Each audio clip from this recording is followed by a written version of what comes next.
Alors le prochain invité sera l'avant-dernier invité. C'est quelqu'un que vous connaissez, qu'on n'a pas beaucoup vu, mais que vous avez beaucoup entendu. Il a choisi d'utiliser l'humour et la provocation pour réveiller les Français et pour partager avec tranchant les absurdités et les indignations de notre société, de notre monde. Lui qui parle à tant de gens sur Internet ou devant son écran, il nous fait le plaisir ce soir de nous parler pour de vrai avec son franc-parler. Je vous demande d'accueillir très chaleureusement notre ami Au Bon Tweet.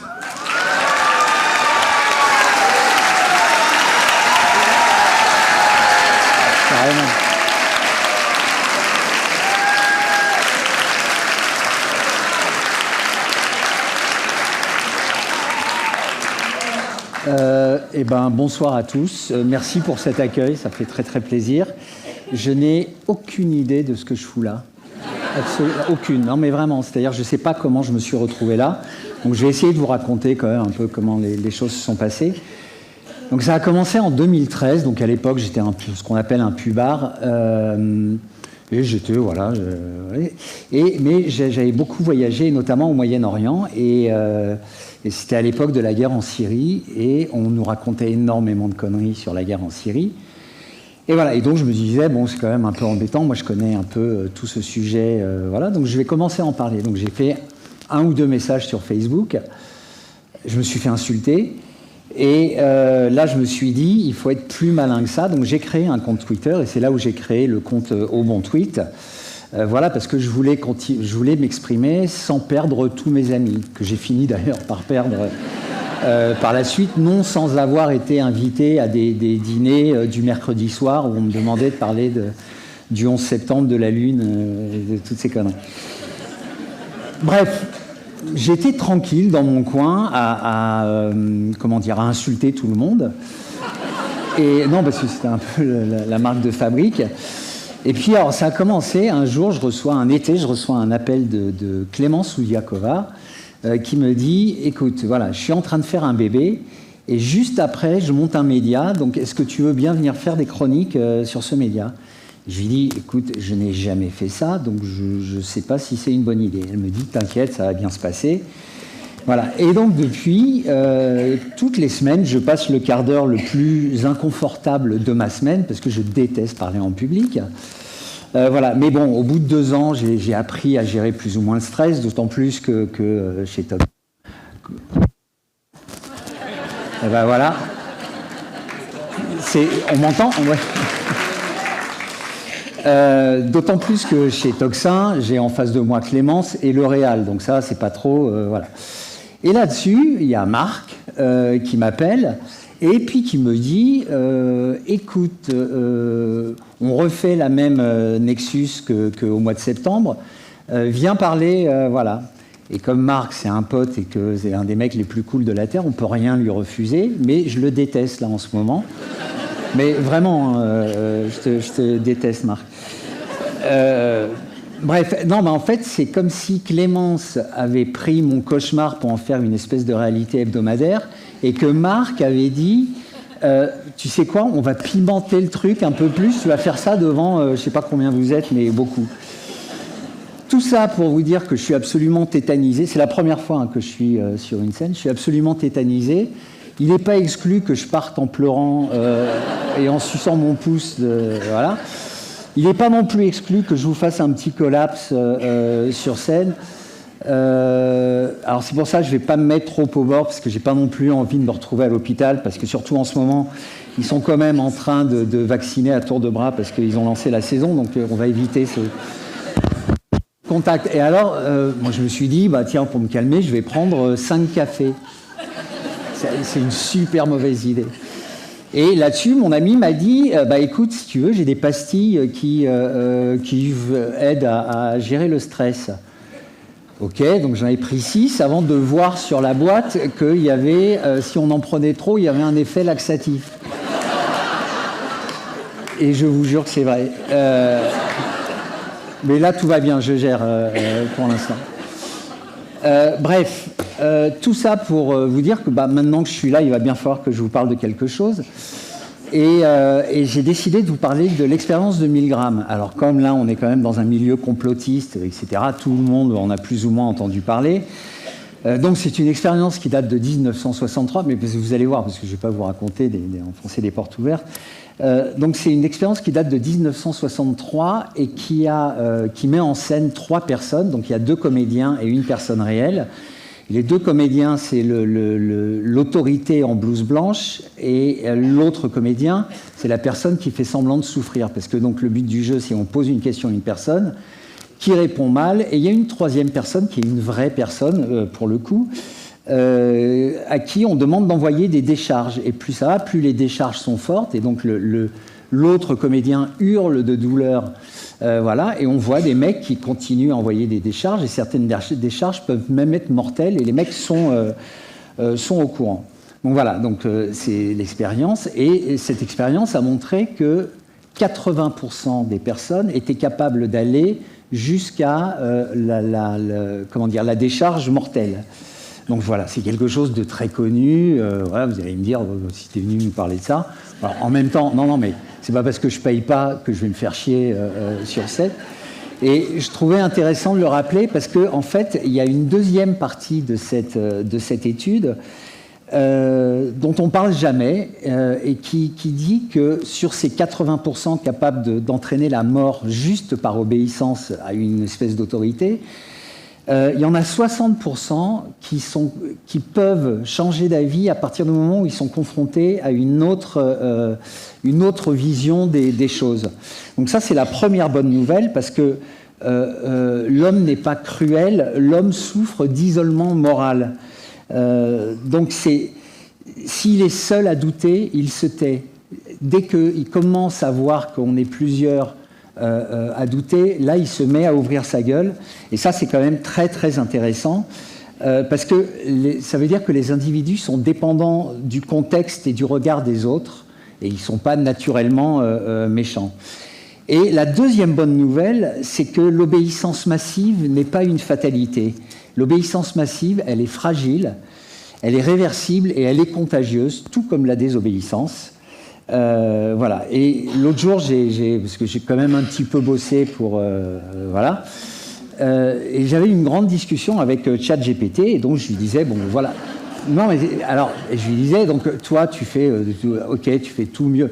Encore que, moi, à chaque fois que je lui pose une question, première réponse, il se gourre, systématiquement, il fait une erreur quelque part, mais bon, je passe l'éponge, et je lui dis, donc tu fais tout mieux que tout le monde, beaucoup plus rapidement, etc., mais tu n'auras jamais, n'en déplaise au docteur Laurent Alexandre, que je salue d'ailleurs, tu n'auras jamais l'intelligence humaine, parce qu'il te manque un truc qui s'appelle le libre arbitre. Et ChatGPT me disait, oui, tu as parfaitement raison, moi je suis un gros bourrin. Non, je n'ai pas d'état d'âme, c'est-à-dire j'analyse, je décortique, je fais des trucs très très rapidement, mais si on me demande de tuer quelqu'un, je n'ai aucune raison de refuser. Donc je n'ai pas peur et je n'ai pas de courage, c'est pas mon job. Et il m'a dit, parce qu'il est capable de dire des trucs un peu jolis, il m'a dit, seul un humain peut être le premier des obéissants. Seul un humain peut créer une rupture symbolique, et seul un humain peut assumer le risque d'être seul, ne serait-ce qu'un instant. Et voilà, moi je trouve ça très joli. Voilà. Et il continuait en me disant, je ne peux pas être l'exemple vivant qui va libérer les autres. Voilà. Sous-entendu, l'exemple vivant qui va libérer les autres, eh ben c'est nous tous. Donc voilà. Donc en résumé, les gens sont des monstres par bêtise ou par ignorance. Et dès qu'on leur propose des solutions alternatives, ils redeviennent humains à nouveau. Alors pourquoi je vous dis tout ça ? Parce qu'on constate exactement la même chose avec les médias. C'est-à-dire que si vous zappez sur toutes les chaînes mainstream, vous allez toujours avoir le même discours qui va contribuer à vous créer une espèce d'univers totalement étriqué, avec une seule vérité pour chaque problème. C'est d'ailleurs, enfin, on a vu là, avec les années Covid, on parle d'un consensus scientifique qui est l'exacte antithèse de ce qu'est la science. Mais bon, donc voilà, on est dans un univers très étriqué. Et moi, donc, j'ai perdu beaucoup d'amis avec mon expérience complotiste, mais j'ai quand même conservé quelques amis normistes qui me servent un peu de maître étalon de ce qui se passe, non mais sociologiquement. Et donc voilà, ça me donne tous les poncifs. Voilà, Poutine est très très très méchant. Le Covid est une pandémie qui a failli tous nous éradiquer. Heureusement sauvé par ce vaccin. Bon, même s'il n'empêche pas la transmission ni la contraction, etc., etc. Mais bon, et voilà, mais pour eux, ça semble logique parce qu'ils ne prennent pas le moindre recul par rapport à ça. Et ce qui est très drôle, c'est que donc moi, ils disent que je fais partie d'une secte, voilà, alors que ce sont eux qui me répètent ces mantras de secte. Voilà, et donc ça, c'est fascinant. Et ça nous renvoie sur ce film, je ne sais pas si vous l'avez vu, qui s'appelle Idiocratie.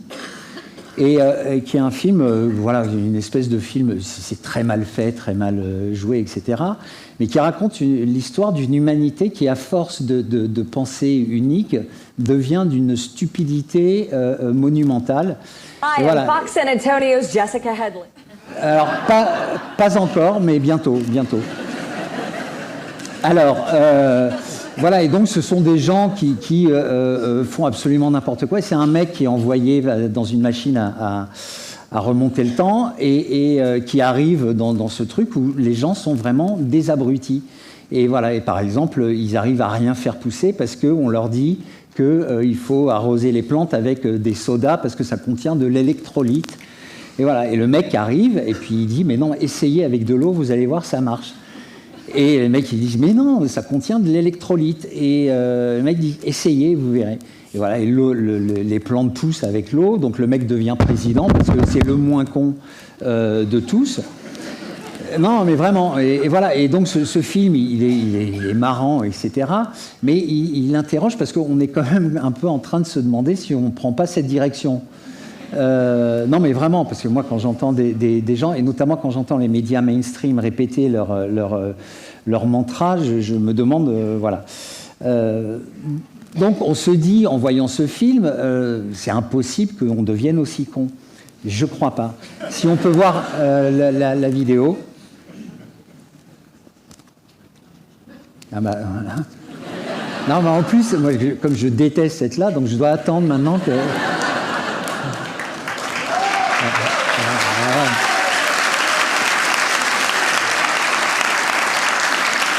Donc, du coup, je veux bien qu'on envoie la vidéo. Hi, I'm Fox San Antonio's Jessica Headley. And I'm Ryan Wolf. Our greatest responsibility is to serve our Treasure Valley communities, the El Paso, Las Cruces communities, Eastern Iowa communities, Mid-Michigan communities. We are extremely proud of the quality, balanced journalism that CBS 4 News produces. But we are concerned about one-sided news stories plaguing our country. The sharing of biased and false news has become all too common on social media.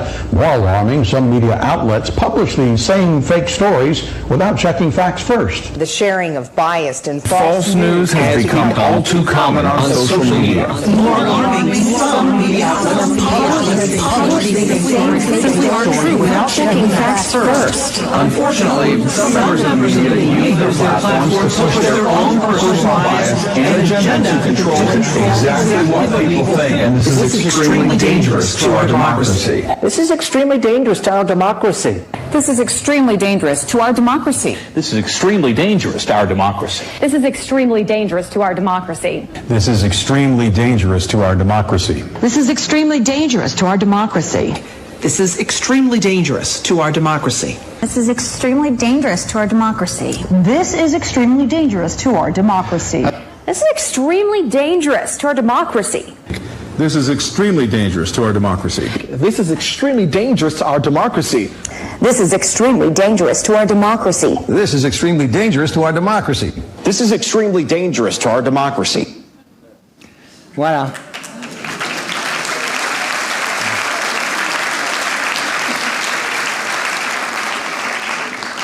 Alors ça, ce que vous venez de voir, moi je suis allé souvent aux États-Unis, c'est vraiment exactement ça.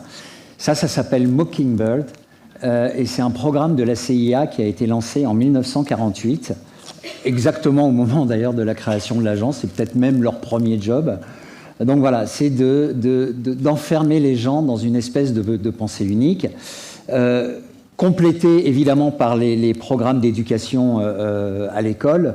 Voilà, et donc ça crée des générations d'abrutis avec une population qui est, totalement soumise aux mêmes réflexions et donc qui n'a plus le moyen de réfléchir par elle-même. Voilà, donc c'est très flippant en fait quand on regarde ça. Et pourquoi ils veulent ça? Évidemment, c'est pour une obéissance absolue. C'est ça qui permet ensuite de faire aux gens des choses totalement absurdes sans qu'ils s'en rendent compte. On a vu ça, nous, pendant le Covid. Avec les mecs, une fois, ils buvaient leur café assis, une fois, c'était debout, une fois, on n'avait pas le droit de manger des chips. Enfin, absolument n'importe quoi, mais ça passe. Ça passe parce que les gens sont habitués à entendre des trucs. Et moi, je vois ça avec certains potes que j'ai qui n'ont pas le moindre recul par rapport à une information qui vient vers eux. Alors, est-ce que c'est mort? Non, évidemment pas. Vu que Marc il m'a demandé de faire un truc un peu optimiste, donc non, mais c'est vrai, on va quand même. Pourquoi c'est pas mort? Parce qu'il y a une brèche qui est en train de s'ouvrir avec ce qu'on appelle les médias alternatifs. Donc aux États-Unis, alors bon, il y a plein de gens qui disent oui, mais en fait ils sont contrôlés, tati-tater, machin. Mais bon, bref, ça participe quand même à un éveil de population. Donc vous avez Tucker Carlson, vous avez Joe Rogan, vous avez Candace Owens. Donc tous ces gens-là sont très, controversés, même chez nous, hein, même chez les complotistes. Il n'en reste pas moins que ça constitue une alternative extrêmement intéressante à ces gens-là qu'on vient de voir. Et, et ça permet aux gens de comprendre qu'il y a autre chose que des vérités assénées. Et ces gens-là, les gens dont je vous parle, là, Tucker Carlson, Joe Rogan, etc., ils font maintenant beaucoup plus d'audience que des gens comme CNN et MSNBC réunis. Voilà. Nous, en France, on a quand même 100% du mainstream qui est détenu soit par l'État, soit par des potes de l'État, donc tous les milliardaires, là, les Kretinsky, les machins, etc., etc. Et en fait, vous apercevez que même, alors il y a des petites différences, donc CNews est censé être un peu plus rock'n'roll que BFM, etc., etc. Mais globalement, ils sont quand même d'accord sur tout, c'est-à-dire enfin tout ce qui est essentiel pour ceux qui nous dirigent, c'est-à-dire l'Europe, l'euro, l'OTAN, l'Ukraine, c'est des gentils, le vaccin, c'est génial, on va tous mourir grillés, sauf si on met des pompes à chaleur chez nous. Enfin bref. Voilà, donc en France, pour l'instant, c'est un peu ça. Mais il y a quand même un petit craquement, parce que les gens commencent à comprendre qu'une crise qui dure 50 ans, c'est pas une crise, c'est un système. Les gens ont compris quand même que le Mozart de la finance qu'on leur a vendu il y a 8 ans, c'est dans le meilleur des cas un tocard. Non, mais c'est...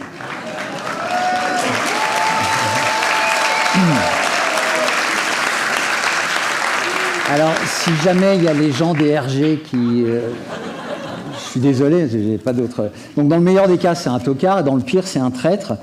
Les gens, il y a plein de gens quand même, moi j'en connais, parce qu'en plus je suis parrain d'une association, voilà, des gens qui ont bien compris que le vaccin n'a pas du tout soigné quoi que ce soit, mais a souvent niqué pas mal de trucs chez eux. Et puis là récemment, on a vu, on est en train de voir d'ailleurs, c'est les auditions passionnantes là, de France TV par Charles Aloncle, où on s'aperçoit que tout le service public est un panier de crabes voilà, qui bosse pour le PS, hein, on ne va pas se mentir. On voit que là, Xavier Moreau, Jacques Beau, etc. sont sanctionnés, on ne sait pas trop pourquoi, parce que comme si on était en guerre, enfin, ce qui est absolument hallucinant. On a Macron qui veut labelliser les médias, etc., etc. Et le problème, c'est que les gens, en fait, commencent à se méfier un peu du mainstream. Voilà. Et même chez les normies, enfin, les plus indécrottables, quoi. Non, mais c'est vrai, hein, moi j'en connais, je parle. Donc après, moi j'en rajoute évidemment des couches. Et en fait, comment dire, j'ai loupé une page, en plus j'ai pas l'habitude, donc j'écris des trucs.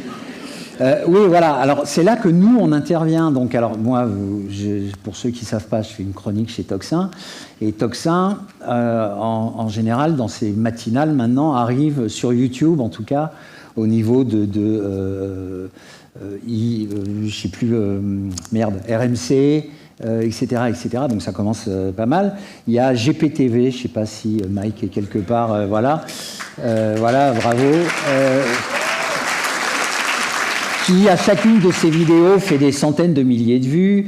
Il y a tous ces gens, même Nexus, Courtoisie, TVL, qui sont là depuis des années et qui font vraiment partie du paysage. Bon, bref, nous, on est des petites fourmis contre une grosse menthe religieuse. Mais on est très, très nombreux. Et la menthe religieuse, elle est grosse, elle est fatiguée et elle est très, très corrompue. Et comment dire ? Le réel commence à se voir et le réel nous donne systématiquement raison. Et nous, les atouts qu'on a, c'est qu'on est libre, on est agile, on est impertinent, on est malin et on s'adapte à toute situation. Là, par exemple, moi je suis shadowban en ce moment sur Twitter, donc j'attends que Elon Musk mette de l'ordre là-dedans. Et en attendant, pour essayer de conserver des niveaux de vue, j'ai une petite astuce, je vais répondre à des hommes politiques quand ils font des tweets. Donc là, forcément, je bénéficie de l'audience du truc. Ou alors, c'est vrai, c'est des petits trucs, si vous êtes shadowban, voilà, faites ça. C'est aller voir quand Bruno Le Maire parle, parce que lui, il est très drôle. Et sinon, là, j'ai proposé hier, je ne sais pas si vous l'avez vu, parce que je suis shadowban, ça ne se voit pas trop, mais j'ai proposé aux maires, vous savez, en ce moment, c'est la période de Noël, et j'ai proposé aux maires donc, qui veulent installer des crèches, donc en général, ils font ça, il y a le tribunal administratif dans l'heure qui les condamne, machin, et moi, je leur ai dit, donc, ce qu'il faut faire, c'est vous installez votre crèche, mais vous ne dites pas que c'est une crèche, vous dites que c'est une exposition sur les tensions hospitalières, notamment dans les maternités, au Moyen-Orient, au 1er siècle de notre ère. Et là...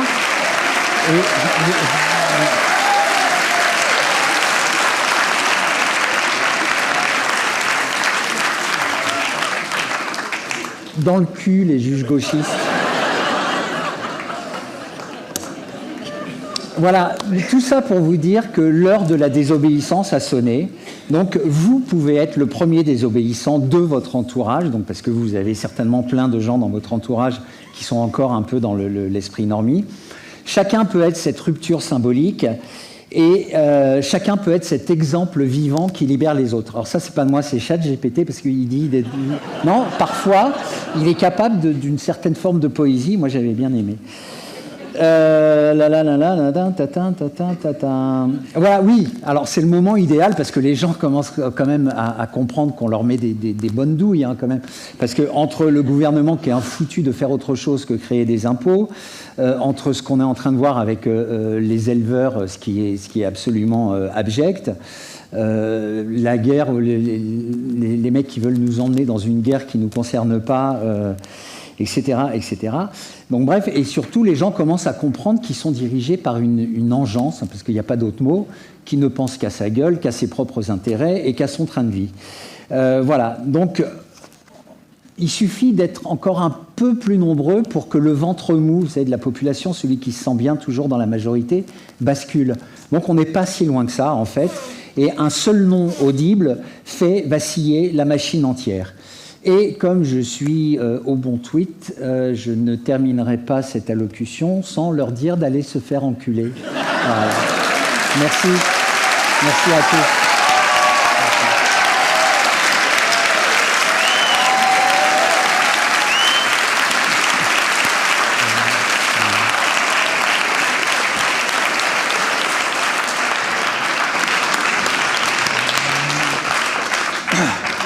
T'as un peu dépassé, mais j'étais obligé de te laisser. Ah putain, j'étais certain que j'allais faire moins de... On a plus 6 minutes. Je me suis dit, putain, je vais torcher ce truc. Mais ça valait le coup. Là, ça va un peu mieux, mais tout à l'heure, j'ai... Bon, enfin, ouais. Tu regrettes pas? Non, bah non. Ça va? Non, ça va. Parce que t'as failli ne pas venir. Mais en tout cas, merci beaucoup. Et pourquoi est-ce que tu as voulu nous partager ces thématiques ce soir? Parce que je pense vraiment que c'est le moment ou jamais, quoi.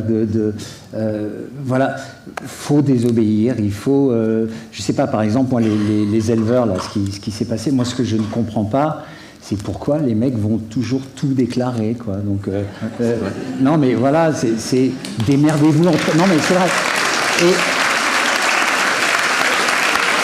Et moi, j'invite tout le monde, en fait, moi, j'essaie, voilà, d'avoir, en fait, juste commencer par avoir le moins de rapport avec l'État, tout simplement, et voilà, et se démerder entre nous, voilà. C'est vrai. Merci infiniment au Bon Tweet. Merci.